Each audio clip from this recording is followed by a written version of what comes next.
Déjà vu l'arrivée du Tour de l'Avenir en 2021 et du Tour de France Femmes un an plus tard, Bar-sur-Aube est encore un peu plus en passe de s'inscrire dans le patrimoine cycliste avec une nouvelle épreuve. Nous sommes une ville de vélo, nous l'avons toujours été, puis nous le devenons de plus en plus depuis quelques années, puisque vous avez évoqué le Tour de France Femmes il y a 2 ans, le Tour de France Hommes cette année. Les chemins blancs vont devenir à Bar-sur-Aube, je l'espère, aussi vecteur d'attractivité, vecteur de notoriété pour notre territoire et notre ville.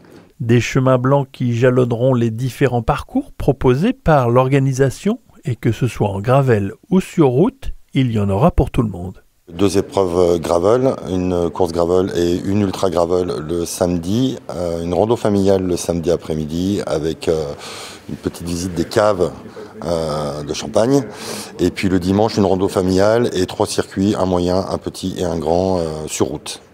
Le but de cette cyclosportive est double. Outre l'aspect sportif, la course veut aussi mettre en valeur le patrimoine de la Côte des Bars. L'objectif, c'est de passer par toutes les routes de nos vignobles, de nos villages, traverser la plupart des villages de notre communauté de communes et puis de la Côte des Bars, puisque nous descendrons presque jusqu'à Bar-sur-Seine pour le plus grand circuit, en particulier de 150 km le dimanche. Donc oui, c'est vraiment mettre en valeur tout notre territoire, les vignes, le champagne et puis notre très belle région, notre Côte des Bars tout simplement. L'autre carte sortie de la manche du maire de Bar-sur-Aube, c'est le parrain de cette cyclosportive. En choisissant Pierre Rolland, ancien coureur professionnel, vainqueur d'étape sur le Tour de France à l'Alpe d'Huez en 2011, les organisateurs ont mis dans le mille.